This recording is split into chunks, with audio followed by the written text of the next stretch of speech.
जय हिंद जय भारत। मैं सुभाष कुमार मिश्रा आप सभी का स्वागत करता हूं कृष्णा एजुकेशन में। आज लेक्चर नंबर 21 मैं आज डिस्कस करूंगा what is a friction and what is a normal reaction and angle of friction, coefficient of friction. Let it start. हम लोग ने प्रिंसिपल ऑफ फ्रिक्शन के बारे में बात कर लिया था वीडियो नंबर 20 में। जिन्होंने नहीं देखा है वो प्लीज वहां पे वॉच करें। मैंने लिमिटिंग फ्रिक्शन पे बात की थी। मैंने कहा था कि एक बॉडी जिसके ऊपर आप फोर्स लगाते हैं, बॉडी जब तक मूव नहीं करती है। जब बॉडी मूव नहीं करती इसका मतलब है कि आपका लगाया हुआ फोर्स और फ्रिक्शन फोर्स आपका बैलेंस है।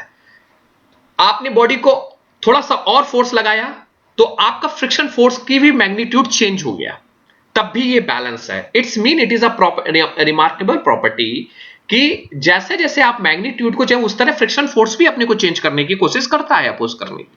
लेकिन फिर आपने क्या किया और अप्लाइड फोर्स को बढ़ा दिया। लेकिन इस बार क्या हुआ, फ्रिक्शनल फोर्स की वैल्यू और आपके अप्लाइड फोर्स की वैल्यू बैलेंस नहीं हो पाई और बॉडी क्या कर गई, स्लाइड कर गई। ये लिमिट जहां पे बॉडी स्लाइड करना स्टार्ट कर जाती है, that limit is called, that type of the friction is called the limiting friction. So somebody can ask what is the limiting friction? The limiting friction is nothing, the maximum value of the frictional force, जहां पे frictional force की maximum value हो and which come into play when the body is just to slide, begin to slide over the surface of another body is called limiting friction, is called limiting friction. मैं यहां पे बात करूंगा कि ये क्या है, when the maximum value of the friction force which come into play when the body just begin to slide over the another body is called the limiting friction. अब देखिए सेकंड चीज ये है कि मैं क्या ये कहूं कि limiting friction it be noted applied force is less than the limiting friction. जब जब देखिए जो अप्लाइड फोर्स है, जो फोर्स आप लगाना चाहते हैं, जैसे if you suppose this is a surface and this is another surface, आपने यहां पे फोर्स इसके मोशन करने के लिए कोई फोर्स, तो this is the applied force. तो जब अप्लाइड फोर्स की वैल्यू और फ्रिक्शन फोर्स जो इसके, मान लीजिए मोशन आप इधर करना चाहते हैं तो फ्रिक्शन फोर्स अपोजिट लगेगा, इसके विपरीत डायरेक्शन में लगेगा। तो फ्रिक्शन फोर्स की वैल्यू ज्यादा है और लगने वाले अप्लाइड फोर्स से वैल्यू से, तो body is in rest.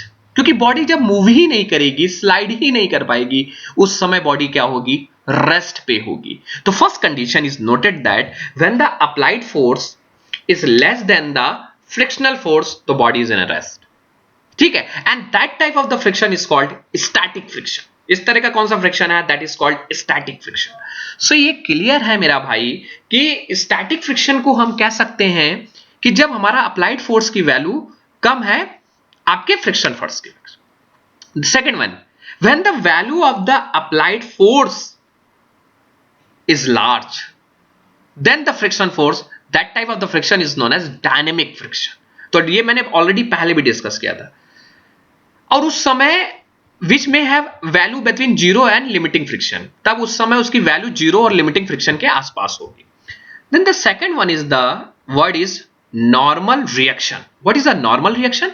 Normal reaction क्या है, जब आप बॉडी पे, if you suppose whenever a body lying on a horizontal or inclined surface, this is a horizontal surface, बेटा ये horizontal surface है और this is the horizontal surface and this is a inclined surface, inclined surface, IS inclined surface and horizontal surface.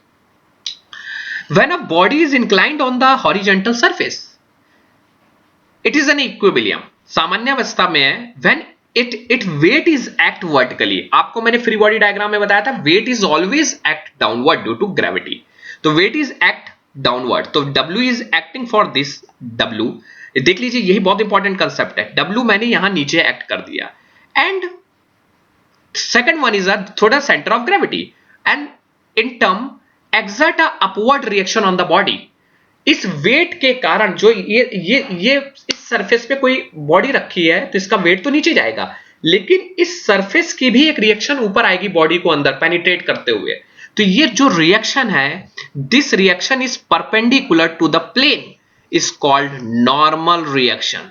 This is called normal reaction and denoted by R. Denoted by R. What is the normal reaction? Whenever a body is placed on the horizontal or inclined surface, the weight of the body is downward and the reaction, the surface whose reaction is tending upward to the perpendicular, that is called the normal reaction and generally denoted by it is R. ये तो एक horizontal surface के लिए हो गया हमारा। अब मान के चलते हैं हमारी बॉडी इंक्लाइंड है, तो ये इंक्लाइंड है तो इंक्लिनेशन एंगल होगा एंगल ऑफ जिसको रिपोज हम लोग कहते हैं। तो यहां पे देखिए, अब आप कुछ बच्चे कहेंगे ये वेट तो नीचे इस तरह, वेट कोई उड़ते हुए तो नहीं जाएगा ना, वेट तो डाउनवर्ड आएगा, तो ये सीधे इसके लेकिन दो कंपोनेंट आ जाएंगे। एक कंपोनेंट आ जाएगा, देखिए ये थीटा मान के चलिए, तो इसके दो कंपोनेंट बाबू, एक आ जाएगा डब्ल्यू कॉस और एक आ जाएगा डब्ल्यू साइन। एरो आपको मैंने ये आपको कंपोनेंट वाली चीजें बता दी थी, तो ये आप जरूर ध्यान रखिएगा। जब इंक्लाइंड होता है तो डब्ल्यू दो में टूट जाता है, W cos theta and W sine theta. तो अभी मैं इन चीजों पे नहीं देखूंगा, मैं देखूंगा what is the angle normal reaction, ये क्लियर हो गया लिमिटिंग। अब मैं डिस्कस करूंगा एंगल ऑफ फ्रिक्शन के बारे में। What is the angle of friction? या consider a body of weight W, कोई बॉडी है जिसका वेट W है। तो अभी मैंने बताया था ये वेट W है, तो इसके दो कंपोनेंट, एक W cos थीटा, एक इसका W sin थीटा आ जाता है। तो W cos थीटा ये वर्टिकल वाला होता है और W sin थीटा ये हॉरिजॉन्टल वाला होता है, जो हमने प्रीवियस वीडियो में आपको बताया था। Is resting on an inclined plane as shown in the figure. We know that body is in an equilibrium. Body equilibrium में कब होगी? When a weight of the body act downward. देखिए downward act कर रहा है W, मैंने कहा, and reaction is normal. अब कुछ लोग कहेंगे रिएक्शन भी इसी से, रिएक्शन भाई देखिए, रिएक्शन तो परपेंडिकुलर बॉडी सरफेस, तो इसी बॉडी का परपेंडिकुलर तो यही होगा ना, तो दिस इज द रिएक्शन इसी तरीके जाएगी। And normal reaction acting at a right angle to the plane, वो प्लेन के राइट एंगल होता है। अब देखिए, सपोज करिए कि मान के चलते बॉडी नीचे की आने की कोशिश करेगी, तो बॉडी का मोशन किधर है? नीचे की तरफ है। बॉडी का मोशन किधर है बाबू? नीचे की तरफ है। तो फ्रिक्शन फोर्स कहां लगेगा? ऊपर की तरफ, and that friction force is called F। उसकी वैल्यू कितनी है? F। Let angle of inclination, जिसको is gradually increase till the body just start. जैसे जैसे अल्फा बढ़ाते रहेंगे वैसे वैसे क्या करेगी, बॉडी नीचे की तरफ आना स्टार्ट हो जाएगी। अभी इक्विलिब्रियम में तब होगी जब ये पूरा चीज होगी, लेकिन जैसे जैसे अल्फा बढ़ाएंगे बॉडी नीचे स्टार्ट करेगी। Angle of inclination plane at which body just begin to slide over the plane is called angle of friction. What is the angle of friction? कोई पूछ दे कि angle of inclination plane at which वो angle जहां पे body just slide to begin downward, body नीचे की तरफ down करने लगे, that type of the friction is known as the angle of friction. And what is the coefficient of friction? That is a very most important. बहुत पूछता है what is the value of coefficient. Coefficient of friction is a ratio of force of friction, that is a value of limiting friction and the normal reaction. It is denoted by mu and it is denoted by 10 phi. इसको कभी कभी 10 phi से denote करते हैं और easily है, 10 phi से आप निकाल भी सकते हैं। तो F is equal to mu R. F friction force की वैल्यू कितनी होगी? Mu R. What is the coefficient of friction? Coefficient of friction is nothing, it is a ratio of limiting force of friction to the normal reaction between the two body, and it is generally denoted by mu, and his value is generally taken from 0.25 to 0.5. हम लोग mu is equal to basically 0.25 to 0.5 तक consider करते हैं, और भी value हम लोग लेते हैं as per the depend on the material and the surface, smooth surface and the rough surface. So this is the basic. What is the angle of friction, coefficient of friction, and the limiting friction? So this is the basic concept of the friction. Then the third one is law of friction. Law of friction is described in the next topic of next video. So as per the my side this is completed.